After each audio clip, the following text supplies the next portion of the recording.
തീർച്ചയായും സംവാദാത്മകമായി evening debate വിവിധ വിഷയങ്ങൾ കൈകാര്യം ചെയ്യുന്ന ഈവനിംഗ് ഡിബേറ്റിലേക്ക് സ്വാഗതം. ഇപ്പോൾ ഏറ്റവും പുതിയ വിഷയം ഷഫീഖ് കേസുമായി ബന്ധപ്പെട്ടാണ്. ഇപ്പോൾ ശിക്ഷാവിധി പറയുകയാണ് കോടതി. അനീഷയ്ക്ക്, അതായത് രണ്ടാനമ്മയ്ക്ക്, ഷഫീഖിനെ ക്രൂരമായി പീഡിപ്പിച്ച അനീഷയ്ക്ക് 10 വർഷം കഠിന തടവ്. ഷെരീഫ്, അതായത് ഷഫീഖിൻ്റെ പിതാവിന് 7 വർഷം കഠിന തടവ്. ഒരു കുട്ടിയെ കൊല ചെയ്യുന്ന സാഹചര്യമുണ്ടായ, ക്രൂരമായ രീതിയിൽ പീഡിപ്പിച്ച, തലയ്ക്കടക്കം പരിക്കേറ്റ ആ ആഘാതം ഇപ്പോഴും ഷഫീഖ് പേറുന്നൊരു സാഹചര്യം. കേരളത്തിൻ്റെ കരുതലായിരുന്നു യഥാർത്ഥത്തിൽ ഷഫീഖിനെ ഈ വിധത്തിലെങ്കിലും രക്ഷിച്ച് നിലനിർത്താനായത്. രാഗിണി എന്ന ആ അമ്മയുടെ സാന്നിധ്യം അടക്കം കേരളീയൻ്റെ മനസ്സിലുണ്ട്. അത്രയേറെ ക്രൂരമായിരുന്നു ആ 5 വയസ്സുകാരൻ ഏറ്റ പീഡനം.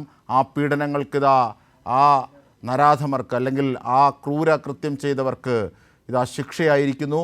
10 വർഷം കഠിന തടവാണ് രണ്ടാനമ്മയ്ക്ക്, അനീഷ എന്ന രണ്ടാനമ്മയ്ക്ക് കോടതി വിധിച്ചിരിക്കുന്നത്. നേരത്തെ ഇരുവരും കുറ്റക്കാരാണെന്ന് കോടതി കണ്ടെത്തിയിരുന്നു. ഇതിനെ തുടർന്നാണ് ഉച്ചയ്ക്ക് ശേഷം ശിക്ഷാവിധിക്കായി മാറ്റിയത്. ഇപ്പോഴിതാ ശിക്ഷ വിധിച്ചുകൊണ്ടിരിക്കുന്നു. ഇപ്പോൾ ഏറ്റവും പ്രധാനപ്പെട്ടതായി നമുക്ക് പറയാനുള്ളത്, ഷഫീഖിൻ്റെ പിതാവിന് 7 വർഷം കഠിന തടവും രണ്ടാനമ്മയ്ക്ക് 10 വർഷം കഠിന തടവും.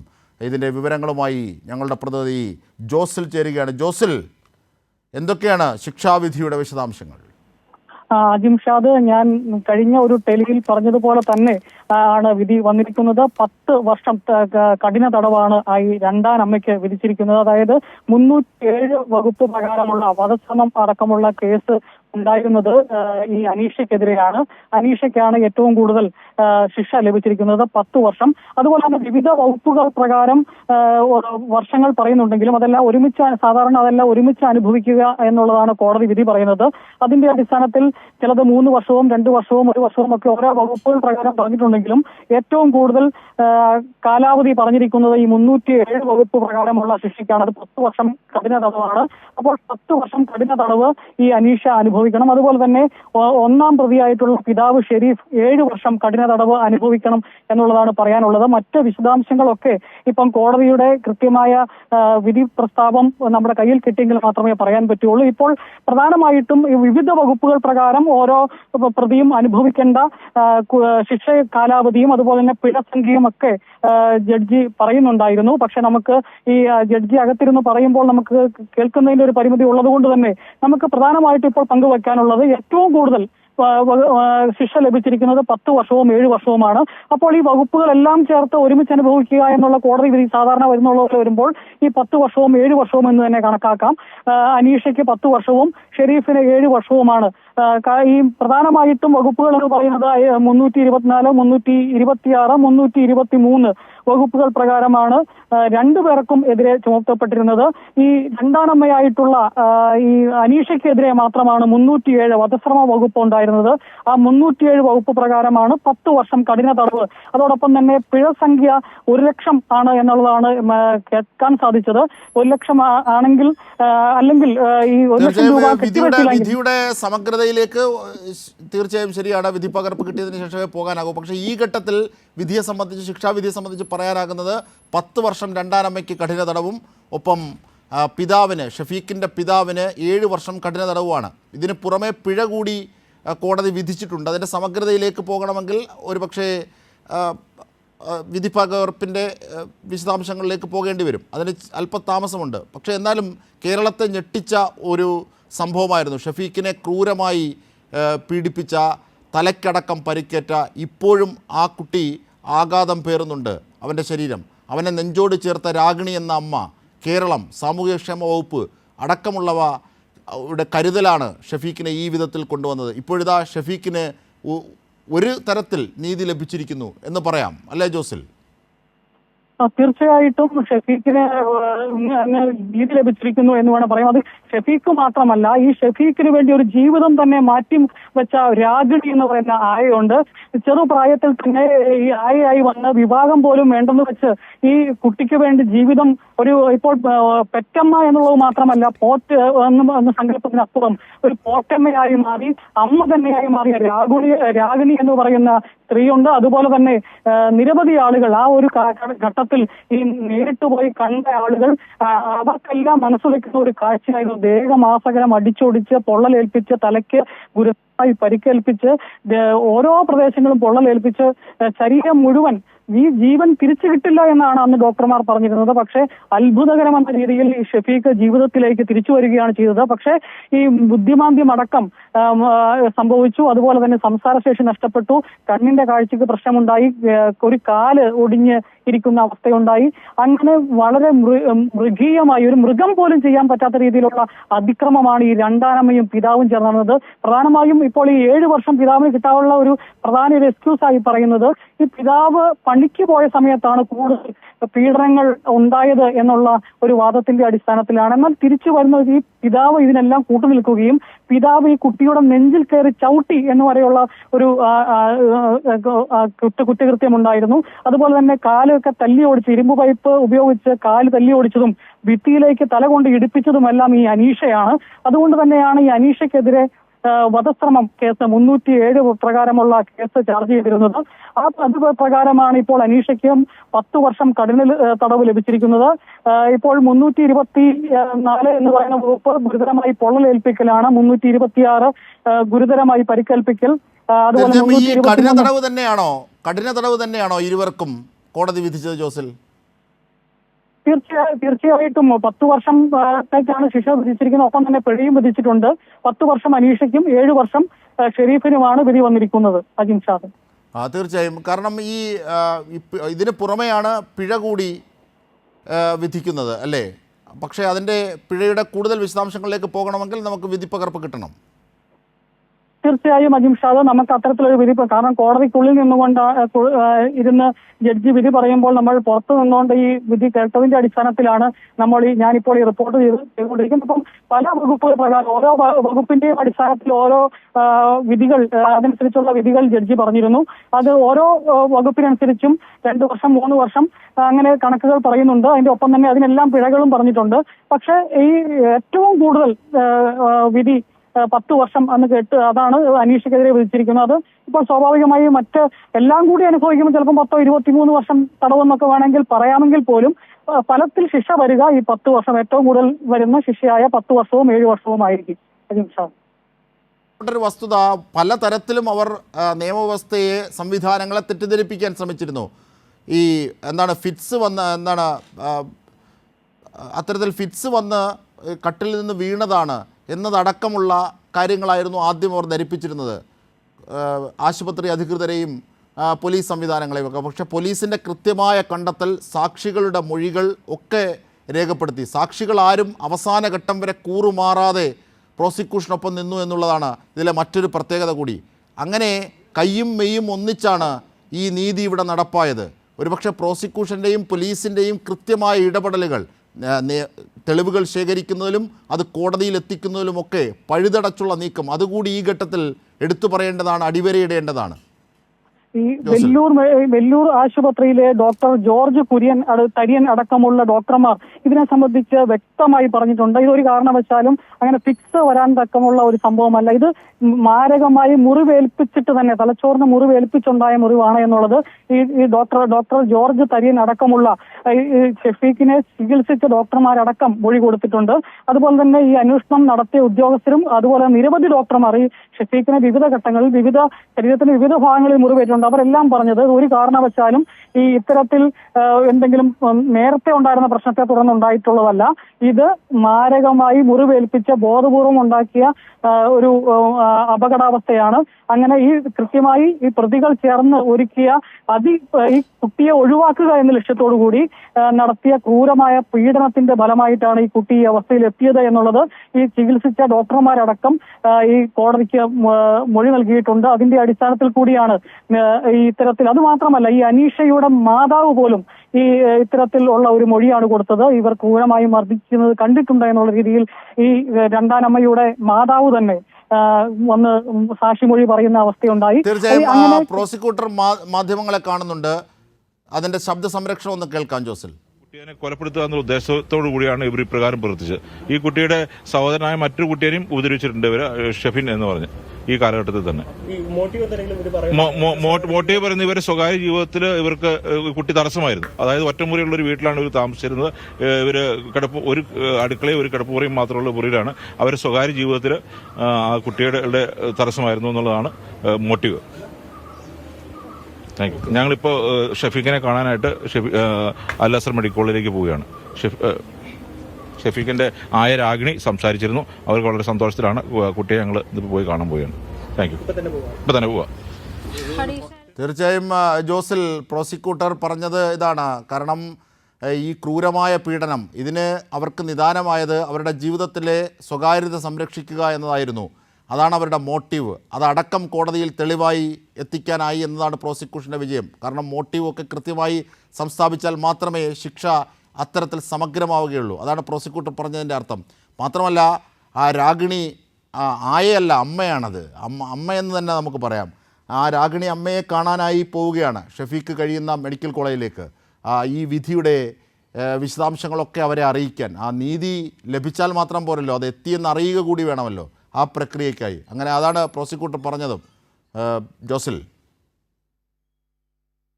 തീർച്ചയായും രണ്ടാനമ്മയുടെയും അച്ഛൻ്റെയും ക്രൂരപീഡനത്തിനിരയായി അർദ്ധപ്രാണനായ, ശരീരത്തിൽ ഇപ്പോഴും അതിൻ്റെ ആഘാതങ്ങൾ പേറുന്ന ഷെഫീഖ് എന്ന തൊടുപുഴയിലെ ആ 5 വയസ്സുകാരൻ 11 വർഷങ്ങൾക്ക് മുമ്പാണ് അവൻ അത്തരത്തിലൊരു ക്രൂരപീഡനത്തിന് ഇരയായത്.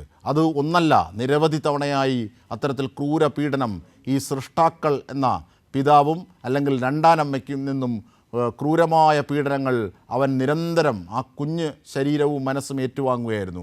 5 വയസ്സായിരുന്നു അവനുണ്ടായിരുന്നത്. ഒരു വേളയിൽ ആ ആക്രമം അങ്ങനെ ഉത്തുംഗതയിൽ എത്തുകയും അവൻ കുഴഞ്ഞു വീഴുകയും ചെയ്തു. പിന്നീട് അവൻ അബോധാവസ്ഥയിലേക്ക് പോയി. ആ ഘട്ടത്തിലാണ് അവനെ അവർ ആശുപത്രിയിൽ എത്തിക്കുന്നത്. എന്നിട്ട് പറഞ്ഞത് തെറ്റിദ്ധരിപ്പിക്കുന്നതായിരുന്നു. കട്ടിൽ നിന്ന് വീണതാണ് അത്തരത്തിൽ അപകടങ്ങൾ പറ്റാൻ കാരണമെന്ന്. പക്ഷേ ആശുപത്രി അധികൃതരുടെയും പിന്നീട് പോലീസിൻ്റെയും അയൽവാസികളുടെയും എന്തിനാ വീട്ടിൽ തന്നെ ഉണ്ടായിരുന്ന മറ്റ് മനുഷ്യരുടെയും ഒക്കെ മൊഴിയുടെയും മറ്റ് വിശദാംശങ്ങളുടെയും ഒക്കെ അർത്ഥത്തിൽ പോലീസ് കേസെടുത്ത് അന്വേഷിച്ചു. അതിൻ്റെ സമഗ്രതയിലേക്ക് പോയി.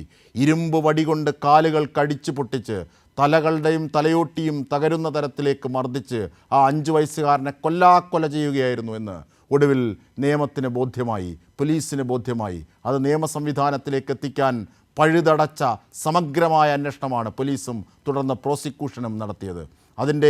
അതിൻ്റെ ഏറ്റവും ഒടുവിലത്തെ വിധീത അവന് ഒരു തരത്തിൽ നീതി ലഭിച്ചിരിക്കുന്നു എന്നുള്ളതാണ്. ഇപ്പോഴും ശരീരം അന്നേറ്റ ആഘാതത്തിൻ്റെ, അന്നേറ്റ മർദ്ദനത്തിൻ്റെ പീഡകൾ ഇപ്പോഴും അവൻ ചുമക്കുന്നുണ്ട്. അവൻ്റെ ശരീരം തളർന്ന അവസ്ഥയിലാണ്. അവനിപ്പോഴും മെഡിക്കൽ കോളേജിലാണ്. അവനെ നെഞ്ചോട് ചേർത്ത് പിടിച്ച രാഗിണി എന്ന അമ്മയും കേരളവും ഒക്കെ അവിടെയുണ്ട്. ഈ ഒരു ഘട്ടത്തിലാണ് ഇതാ ശിക്ഷാവിധി എത്തുന്നത്. അവർ കുറ്റക്കാരാണെന്ന് നേരത്തെ കോടതി വിധിച്ചിരുന്നു. ഇപ്പോൾ ഇതിൻ്റെ ശിക്ഷാവിധിയുടെ കൂടുതൽ വിശദാംശങ്ങളുമായി ഞങ്ങളുടെ പ്രതിനിധി ജോസിൽ ഒരിക്കൽ കൂടി ചേരുകയാണ്. ജോസിൽ, അജിംഷാദ് 307 വകുപ്പ് പ്രകാരം 10 വർഷം തടവും 2 ലക്ഷം രൂപ പിഴയുമാണ്. വധശ്രമം, അത് രണ്ടാനമ്മയ്ക്ക് മാത്രമല്ലേ വധശ്രമം ചുമത്തിയുള്ളൂ അല്ലേ?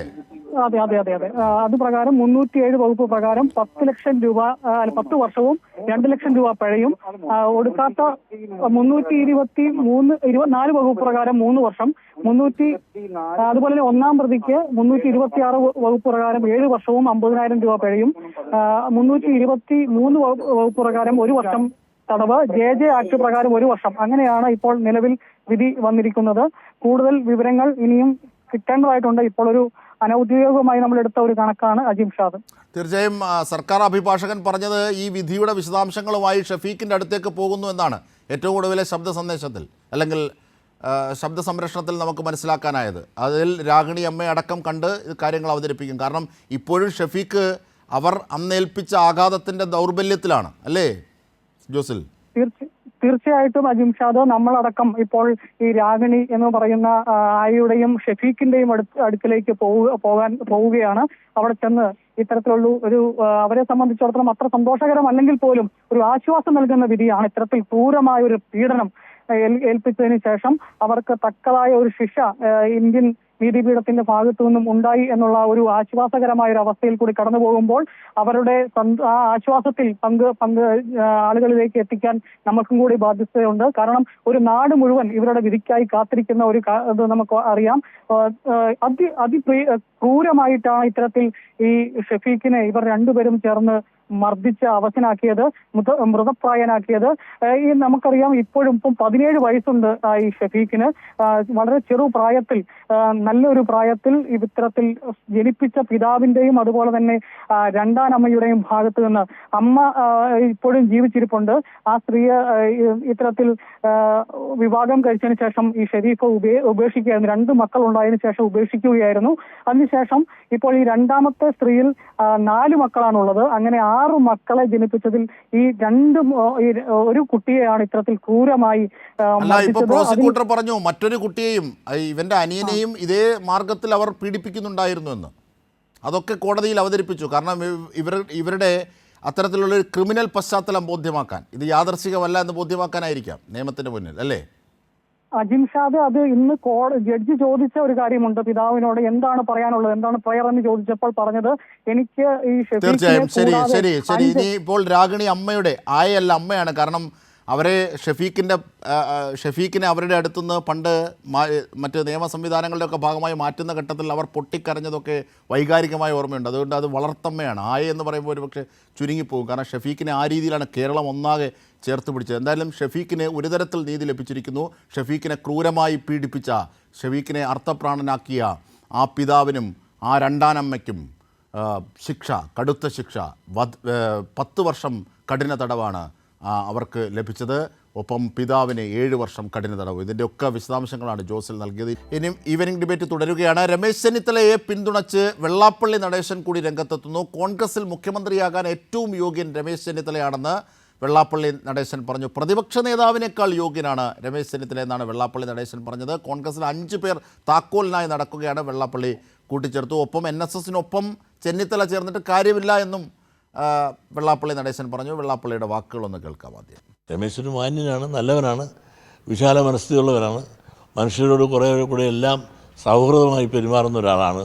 പ്രതിപക്ഷ നേതാവിനെ കൂട്ട് ഇടാപാടാ പറഞ്ഞ് ആളുകളെ വിലയ്ക്ക് മേടിക്കുന്ന രൂപത്തിലുള്ള വാക്കുകൾ പ്രയോഗിക്കുന്ന ആളല്ല. മുഖ്യമന്ത്രിയെ കാണിക്കാനുള്ള എല്ലാ യോഗ്യതയും പ്രവർത്തന പാരമ്പര്യവും അതോടൊപ്പം തന്നെ ഇത്തരം ദീർഘമായ പാരമ്പര്യം കോൺഗ്രസിനകത്ത് ഉറപ്പിച്ചു നിന്ന് പ്രവർത്തിച്ച ഒരാൾ. എത്രയോ ചെറുപ്പത്തിലെ ഉന്നത നിലയിൽ ഉയർന്നു വന്നിട്ടുള്ള ഒരു നേതാവ്. അദ്ദേഹത്തിന് മുഖ്യമന്ത്രി പദത്തിലേക്ക് ഉയരാനോ അത് നയിക്കാനോ മറ്റാരേക്കാളും മെച്ചപ്പെട്ട ഒരു കഴിവും ശേഷിയും ചേമുഷ്ടിയും അദ്ദേഹത്തിനുണ്ടെന്ന് വിശ്വസിക്കുന്ന ആളാണ് ഞാൻ. ഇതിൻ്റെ കൂടുതൽ വിവരങ്ങളുമായി ഞങ്ങളുടെ പ്രതിനിധി ഷാജഹാൻ കൂടി ഈ ഘട്ടത്തിൽ ചേരുകയാണ്. ഷാജി, നേരത്തെ NSSും മന്നം ജയന്തിയിൽ ചെന്നിത്തലയെ മാത്രം ക്ഷണിച്ച് സതീശനെ ഒഴിവാക്കി ചില സന്ദേശങ്ങൾ NSS നൽകിയിരുന്നു. ഇതിന് തുടർച്ചയായിട്ടാണ് വെള്ളാപ്പള്ളി നടേശൻ കൂടി ചെന്നിത്തലയെ ശ്ലാഘിക്കുകയും സതീശനെ തള്ളുകയും ചെയ്യുന്നൊരു കാഴ്ച നാം കാണുന്നത്. ഷാജി, ഇപ്പോൾ 28-ന് വൈക്കത്ത് നിന്നും ശിവഗിരിയിലേക്കുള്ള പദയാത്ര ഉദ്ഘാടനം ചെയ്യുന്നത് രമേശ് ചെന്നിത്തലയാണ്. അപ്പോൾ SNDPയുടെ പരിപാടിയിലും രമേശ് ചെന്നിത്തല സജീവമായി, അതോടൊപ്പം തന്നെ NSSുമായിട്ടുണ്ടായിരുന്ന ഒരു അകൽച്ചയും സൗഹൃദമാക്കി മാറ്റുന്നു.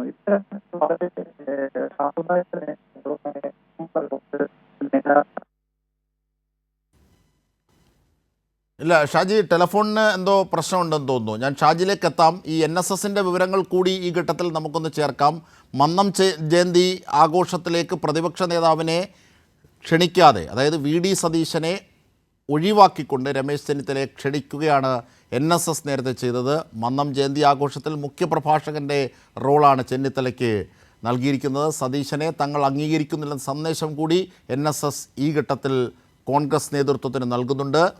ആ റിപ്പോർട്ട് കൂടിയൊന്ന്, സനോജ് സുരേന്ദ്രൻ്റെ ആ റിപ്പോർട്ട് കൂടിയൊന്ന് നമുക്ക് കാണാം. നേരത്തെ മുതൽ VD സതീശനോടുള്ള എതിർപ്പ് NSS ഇപ്പോഴും തുടരുകയാണ്. ഇതിന്റെ ഭാഗമായിട്ടാണ് സതീശനെ ഒഴിവാക്കി രമേശ് ചെന്നിത്തലയെ മന്നം ജയന്തി ആഘോഷത്തിലേക്ക് NSS ക്ഷണിച്ചിരിക്കുന്നത്.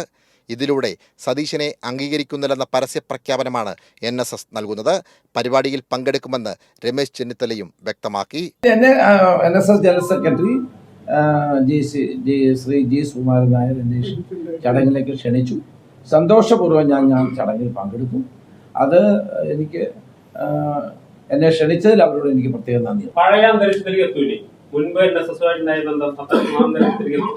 അങ്ങനെയിപ്പം എന്നും വഴക്കിട്ട് നിൽക്കേണ്ട കാര്യമൊന്നുമില്ലല്ലോ. എല്ലാവരും അവിടെ യോജിച്ചു പോകാനുള്ളതാണല്ലോ നമ്മുടെ സമീപനം. ഇഷ്ടമുള്ളവർക്ക് ക്ഷണമുണ്ടാകുമെന്നായിരുന്നു കെ മുരളീധരന്റെ പ്രതികരണം. അതല്ലാതെ അവർ ഓരോ വർഷവും ഓരോ ആളുകളെയാണ് മുഖ്യാതിഥിയായിട്ട് ക്ഷണിക്കാറ്. ഇപ്പോൾ NSS-ന്റെ പരിപാടിയിൽ ഓരോ വർഷവും ഓരോ ആളുകളെയാണ് മുഖ്യാതിഥിയായിട്ട് ക്ഷണിക്കുക. ഇപ്പോൾ ഒരു വർഷം ക്ഷണിച്ചാൽ അടുത്ത വർഷം ക്ഷണിക്കാറില്ല. പിന്നെ ചടങ്ങിൽ എല്ലാവർക്കും പങ്കെടുക്കാം. ഞാൻ 90 ജനുവരി 2 ഞാനും പങ്കെടുത്തിട്ടുണ്ട്, MP ആയ ഉടനെ. എല്ലാവരും പങ്കെടുത്തിട്ടുണ്ട്. കോൺഗ്രസിൻ്റെ ഒട്ടുമിക്ക നേതാക്കന്മാരും അതിൽ പങ്കെടുത്തിട്ടുണ്ട്. പാർട്ടി പിടിക്കാനുള്ള സതീശന്റെ നീക്കത്തിന് തിരിച്ചടിയാണ് NSS നിലപാട്. കോൺഗ്രസ് സംഘടനാ തെരഞ്ഞെടുപ്പിൽ ആധിപത്യം ഉറപ്പിക്കാൻ സതീശൻ നീക്കം തുടങ്ങിയിരുന്നു. ഇതിനെതിരെ കെ സുധാകരനും രമേശ് ചെന്നിത്തലയും ഉൾപ്പെടെയുള്ള നേതാക്കൾ മറുവശത്ത് സംഘടിക്കുകയാണ്. ഇതിനിടയിലാണ് NSS സതീശനോടുള്ള വിയോജിപ്പ് പരസ്യമായി പ്രകടമാക്കുന്നത്.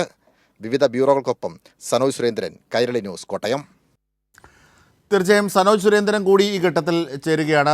സനോജ് സുരേന്ദ്രൻ, നേരത്തെ ഷാജഹാൻ ആലപ്പുഴയിൽ നിന്ന് നൽകിയതുപോലെ SNDPയും അത്തരത്തിൽ ചെന്നിത്തലയെ പിന്തുണയ്ക്കുന്നു. അവരുടെ പരിപാടിയിലും ചെന്നിത്തലയ്ക്ക് സ്വാഗതമരുളുന്നു.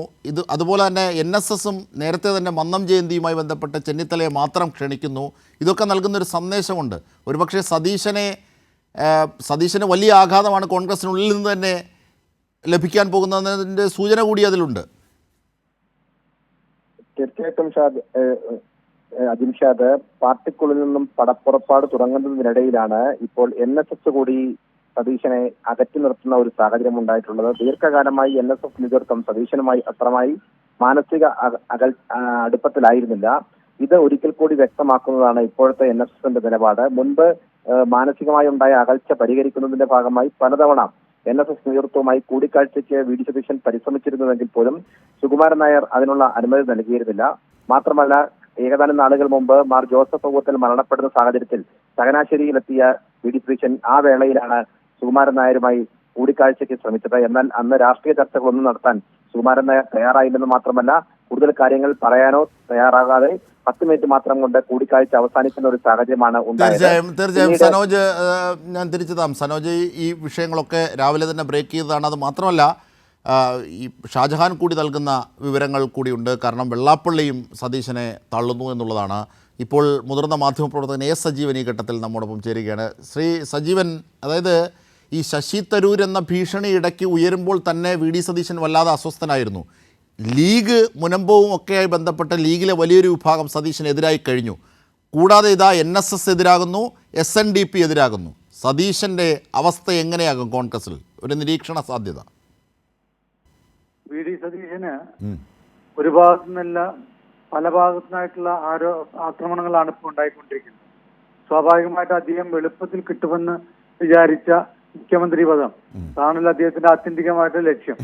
അത് പ്രതിപക്ഷ നേതാവിന്റെ ഘട്ടത്തിൽ എത്തി. അങ്ങോട്ടേക്ക് പ്രതിപക്ഷ നേതാവായിട്ട് അടുത്ത തവണയും ഉണ്ടാവുമോ ഇല്ലയോ എന്നുള്ള പോലും അറിയില്ല. എന്തായാലും അതിനായി പല വിധത്തിലുള്ള അവിശുദ്ധ ഡീല് വരെ സൃഷ്ടിച്ചു സതീശൻ. പക്ഷെ എന്നിട്ട് തിരിച്ചടിയാണ് അദ്ദേഹം ആദ്യം വെട്ടിയത്. കാരണം ആ സ്ഥാനത്തേക്ക് ഉണ്ടാകുമെന്ന് മുഖ്യമന്ത്രി പദത്തിലേക്ക് തനിക്ക് ഏറ്റവും വലിയ വെല്ലുവിളിയാകും എന്ന് അദ്ദേഹം പേടിച്ചിരുന്നത് രമേശ് ചെന്നിത്തലയായിരുന്നു. രമേശ് ചെന്നിത്തലയെ വളരെ കൃത്യമായിട്ട് വെട്ടിയിട്ടാണ് അദ്ദേഹം പ്രതിപക്ഷ നേതാവായിട്ട് വരുന്നത്. ആ പ്രതിപക്ഷ നേതാവായിട്ട് വന്നു കഴിഞ്ഞാൽ സ്വാഭാവികമായിട്ടും അടുത്ത ഒരു തവണ UDFന് അധികാരം കിട്ടുകയാണെങ്കിൽ മുഖ്യമന്ത്രി പദത്തിലേക്ക് മറ്റാരുമില്ല എന്ന് ഉറപ്പിച്ച് നിൽക്കുന്നതിനിടയിലാണ് ഇപ്പോൾ ഓരോരോ പക്ഷങ്ങൾ, ഓരോരോ വിഭാഗങ്ങളും സമുദായങ്ങളും ഒക്കെ സതീശനെ കൈവിടുന്നത്. സ്വാഭാവികമായിട്ടും അത് അദ്ദേഹത്തിന്റെ രാഷ്ട്രീയമായിട്ടുള്ള പക്വതക്കുറവിന്റെ ഭാഗം കൂടിയാണ്. കാരണം അദ്ദേഹം പ്രതികരിക്കുമ്പോൾ എങ്ങനെയൊക്കെ പ്രതികരിക്കണമെന്ന് കൃത്യമായിട്ട് അറിയില്ല. തന്ത്രപരമായിട്ട് തന്റെ സ്ഥാനം നഷ്ടപ്പെടാത്ത രൂപത്തിൽ പ്രതികരിക്കാൻ കഴിയാത്തതിന്റെ പേരിലാണ്. നമുക്കറിയാം മുനമ്പത്തിന്റെ കാര്യത്തിൽ, മുനമ്പം എന്ന വിഷയത്തില് ഒരു കാര്യമില്ലാതെയാണ് അദ്ദേഹം എടുത്തിയാടിയിട്ട് അത് വഖഫ് ഭൂമിയല്ല എന്ന് പ്രഖ്യാപിച്ചു. അതോടുകൂടിയിട്ട് അത് ലീഗ് അദ്ദേഹത്തിന് ശത്രുപക്ഷത്തായി കഴിഞ്ഞു. അദ്ദേഹത്തിനെ പൂർണ്ണമായിട്ടും നിരാകരിക്കുന്ന അവസ്ഥയിലേക്ക് വന്നു. ഇപ്പൊ നമുക്കറിയാവുന്ന പോലെ NSSന് നേരത്തെ തന്നെ അദ്ദേഹത്തിന് ഇഷ്ടമല്ല. അപ്പൊ സ്വാഭാവികമായിട്ടും അദ്ദേഹത്തിന്റെ അവരുടെ പരിപാടി മന്നം ജയന്തിയുടെ ഭാഗമായിട്ടുള്ള പരിപാടിയിലെ മുഖ്യ പ്രഭാഷകനാക്കി വെച്ചിരിക്കുന്നു. എന്ന് വെച്ചാൽ അവർക്ക് ഏറ്റവും താല്പര്യമുള്ളത് രമേശ് ചെന്നിത്തലയാണ്, ഈ വി.ഡി. സതീശനല്ല എന്ന് പറഞ്ഞിരിക്കും. വെള്ളാപ്പള്ളി നടേശന്റെ കാര്യത്തിൽ നമുക്കറിയാം. അപ്പോൾ ഇതിൽ കേരളത്തിലെ പ്രബല സമുദായങ്ങൾ മുഴുവൻ കോൺഗ്രസിനെ ഏതെങ്കിലുമൊക്കെ തരത്തിൽ സഹായിക്കുമെന്ന് കരുതുന്ന സമുദായങ്ങൾ മുഴുവൻ വി.ഡി. സതീശനെതിരായിരിക്കുന്നുള്ള കാര്യവും ഏറ്റവും പ്രധാനപ്പെട്ടതാണ്. അത് കോൺഗ്രസിന്റെ ഇനി എന്തെങ്കിലും സാധ്യതകൾ ഉണ്ടെങ്കിൽ പോലും വി.ഡി. സതീശന്റെ അദ്ദേഹം മോഹിക്കുന്ന പദവിയിലേക്ക്, അല്ലെങ്കിൽ അത് കിട്ടിയില്ലെങ്കിൽ ഇപ്പോഴത്തെ പ്രതിപക്ഷ നേതാവിന്റെ പദവിയിലേക്ക് പോലും ഇനി ഒരു തവണ വരാനുള്ള സാധ്യത ഇല്ലാതാക്കുന്നു എന്നാണ് ഈ കാര്യങ്ങളൊക്കെ നമ്മൾ ബോധ്യപ്പെടുത്തുന്നത്. തീർച്ചയായും എസ് സജീവനാണ് ഇതിൻ്റെ നിരീക്ഷണം പങ്കുവെക്കുന്നത്. എന്തായിരുന്നാലും ഷാജഹാനിലേക്ക് കൂടി ഒന്ന് പോയാൽ, ഷാജി നേരത്തെ പറഞ്ഞു വന്നത് ഈ NSSൻ്റെ താല്പര്യങ്ങൾ സതീശനെതിരാണ്. നേരത്തെ തന്നെ അറിയാം, അത് മന്നം ജയന്തിയിലൂടെ പ്രതിഫലിക്കുകയാണ്. അവിടെ ചെന്നിത്തലയ്ക്കാണ് അവർ കൂടുതൽ കോൺഗ്രസിൽ സ്വാഗതം വരുന്നത്. മാത്രമല്ല, ചെന്നിത്തലയുമായി ഉണ്ടായിരുന്ന പല വിധത്തിലുള്ള അകൽച്ച മാറ്റാൻ NSS തയ്യാറാകുന്നു എന്നുള്ളതാണ്. അതിന് പിന്നാലെയാണ് SNDP കൂടി കേരളത്തിലെ ഒരു പ്രബല സമുദായത്തിൻ്റെ സാമുദായിക സംഘടന എന്ന നിലയിൽ SNDP കൂടി രംഗത്തുനിന്നത്. അതാണ് വെള്ളാപ്പള്ളിയുടെ വാക്കുകൾ സൂചിപ്പിക്കുന്നത്, അല്ലേ ഷാജി? തീർച്ചയായിട്ടും അജിൻഷാദെ, നമുക്കറിയാം ഇക്കഴിഞ്ഞ ഉപതെരഞ്ഞെടുപ്പുകളിൽ പോലും കോൺഗ്രസിന്റെ സ്ഥാനാർത്ഥികളെ കാണാൻ പോലും SNDP യോഗം ജനറൽ സെക്രട്ടറി തയ്യാറായിരുന്നില്ല. കാര്യം അത്രത്തോളം എതിർപ്പാണ് കോൺഗ്രസ് നേതൃത്വവുമായിട്ട് വെള്ളാപ്പള്ളി നടേശനുള്ളത്. അതിനിടയിലാണ് ശിവഗിരി തീർത്ഥയാത്രയ്ക്ക് വൈക്കത്ത് നിന്നും ഉള്ള ഉദ്ഘാടനത്തിനായി രമേശ് ചെന്നിത്തലയെ ക്ഷണിച്ചിരിക്കുന്നത്. അതിന് വെള്ളാപ്പള്ളി പറഞ്ഞത് കോൺഗ്രസിൽ വളരെയധികം സൗഹൃദം പുലർത്തുന്ന SNDP നേതൃത്വവുമായി സൗഹൃദം പുലർത്തുന്ന ഒരു നേതാവ് രമേശ് ചെന്നിത്തലയാണ്. മറ്റുള്ളവരൊക്കെ തന്നെ പല ഘട്ടങ്ങളിലും തന്നെയും തന്റെ സമുദായത്തെയും ഒറ്റപ്പെടുത്താനാണ് ശ്രമിച്ചത്. അങ്ങനെയുള്ളവരുമായിട്ട് യാതൊരു സൗഹൃദവുമില്ല. എന്തൊക്കെയായാലും കോൺഗ്രസിലെ നിലവിലെ സാഹചര്യത്തിൽ പരിചയ സമ്പത്ത് കൊണ്ട് പോലും മുഖ്യമന്ത്രി സ്ഥാനം അത്തരം ഒരു സാധ്യത ഇല്ല എന്ന് അദ്ദേഹം പറയുകയാണ്. അങ്ങനെ വന്നാൽ പോലും അതിന് യോഗ്യനായിട്ടുള്ളത് രമേശ് ചെന്നിത്തലയാണ്. മറ്റ് 5 പേരാണ് ഇപ്പോൾ മുഖ്യമന്ത്രിയാകാൻ നിൽക്കുന്നത്. കെ.സി. വേണുഗോപാലും അതോടൊപ്പം തന്നെ വി.ഡി. സതീശൻ, കെ. മുരളീധരൻ അടക്കമുള്ള നേതാക്കളുടെ പേര് എണ്ണി പറഞ്ഞാണ് വെള്ളാപ്പള്ളി നടേശൻ ഇക്കാര്യം വ്യക്തമാക്കിയത്. കെ.സി. വേണുഗോപാൽ SNDP നേതൃത്വമായിട്ടുള്ള പ്രശ്നങ്ങൾ നിലനിൽക്കുമ്പോഴും അത് പരിഹരിക്കാൻ അവസരമുണ്ടായിട്ട് കൂടി അത് പരിഹരിക്കാൻ തയ്യാറാകാതെ കലക്കവെള്ളത്തിൽ മീൻ പിടിക്കാനാണ് കെ.സി. വേണുഗോപാൽ ശ്രമിച്ചത്. ഇങ്ങനെ ഓരോ നേതാക്കളെയും പേരെടുത്ത് പറഞ്ഞ് കുറ്റപ്പെടുത്തുകയായിരുന്നു. അതോടൊപ്പം തന്നെ വെറുപ്പ് സമ്പാദിക്കുന്നവനാണ് വി.ഡി. സതീശൻ. കാര്യം വാക്കുകൾ പലർക്ക് നേരെ ശരിയാണ്. കാരണം ഈ വി.ഡി. സതീശൻ്റെ ധാർഷ്ട്യമുണ്ട്, ഞാൻ പോരുമയുണ്ട്, ഞാൻ എന്ന പാട്ട് പോലും കെ. മുരളീധരൻ അന്നിട്ടത് വലിയ ചർച്ചയായിരുന്നതാണ്. എന്തായാലും കോൺഗ്രസ് ഉള്ളിൽ തന്നെയുള്ള വാദങ്ങൾ സാമുദായിക സംഘടനകൾ കൂടി സതീശൻ്റെ കാര്യത്തിൽ ഏറ്റെടുക്കുന്നു എന്നുള്ളതാണ്. ചെന്നിത്തലയെ സ്വീകരിക്കുന്നു എന്നതിനേക്കാൾ കൂടുതൽ സതീശനെ തള്ളുന്നു എന്നുള്ളതാണ് അതിൽ ഏറ്റവും വലിയ പ്രത്യേകതയായി രാഷ്ട്രീയ കേരളവും കാണുന്നത്. അതിൻ്റെ നിരീക്ഷണങ്ങളൊക്കെയാണ് എസ് സജീവൻ മുതിർന്ന മാധ്യമപ്രവർത്തകനും പങ്കുവച്ചത്.